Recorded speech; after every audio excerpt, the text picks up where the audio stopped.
Two swept-wing jets meet at 40,000 feet over the Yalu River.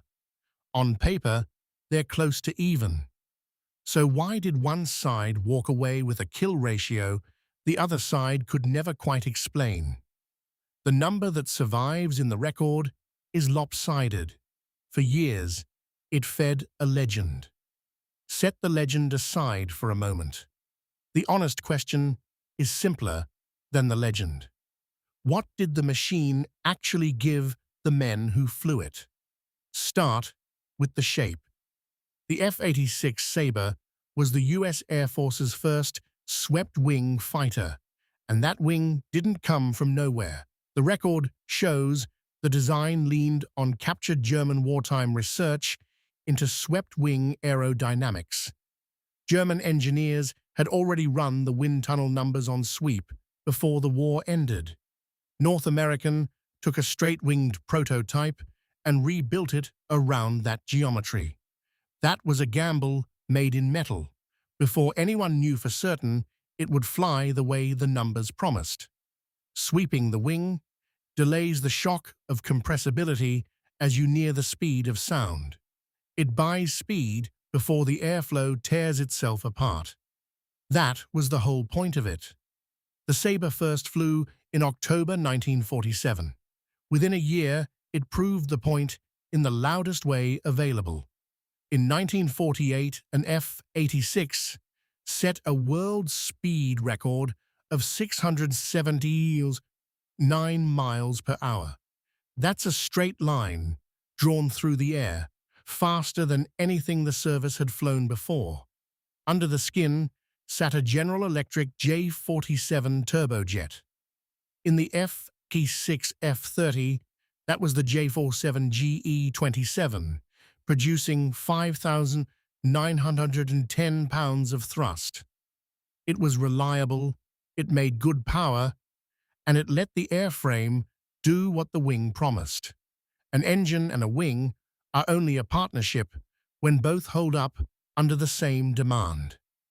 By the specifications, the F-86 F-30 topped out at 687 miles per hour at sea level.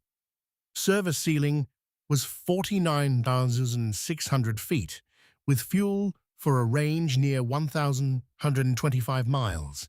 For teeth, the Sabre carried 6 half-inch M3 Browning machine guns. Not cannon, machine guns, firing fast, meant to put a wall of rounds where a fast-moving target would be a fraction of a second later. It could haul weight too, up to 500 pounds of bombs, rockets, and external tanks under the wings. But over Korea, the Sabre's job was rarely the ground. Its job was the other jet. That other jet was the MiG-15. It climbed harder. It carried cannon that hit heavier, and above roughly 40,000 feet, it could outreach the Sabre. On the numbers alone, this should have been close. So it comes back to the question we opened with. If the airframes were near even, why wasn't the fight even? The answer isn't in the top speed line. It's in how each aircraft behaved when a pilot asked everything of it at once. Here's where the Sabre's edge lived. It flew with hydraulically boosted, powered flight controls. At high speed, the air loads on a control surface get brutal, heavy enough to fight a man's arms. Hydraulics carried that load for him. Worth pausing on what that means in a turning fight. The MiG's controls grew heavier as speed rose, so its stick forces climbed and its response dulled. The Sabre pilot kept a light, precise hand at any speed. He could aim, while his opponent wrestled the stick. That's the whole difference, stated plainly. One man aiming, one man fighting his own machine. At an all-flying tail and a good gun sight, and the Sabre became a stable gun platform in exactly the moment stability mattered most. The machine held still enough to let a trained man do his work. That's where the kill ratio was earned. Not on the spec sheet, in the last 2 seconds of a firing pass, when the sight had to sit still on a target that would not. You'll notice it everywhere in the jet age after this. The straight-winged fighters that came before couldn't chase these speeds without shaking apart. The powered controls the Sabre proved became standard on nearly everything fast that followed. A pilot flying a modern jet today inherits a fight settled over the Yalu. The record is honest about the limits too. Where the MiG could climb above it, the Sabre had to fight lower, on its own terms, and lure the fight down to altitudes where its controls ruled. Skilled pilots on both sides knew this.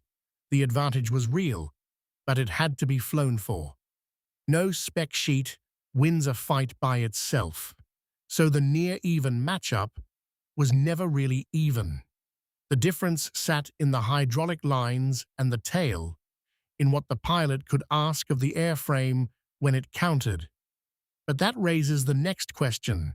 If the MiG-15 shocked the West badly enough to force the Sabre into the sky, what exactly did that swept-wing surprise get right first? If you're into stories like this one, subscribe to Wings and Stories, new aviation history episodes several times a week.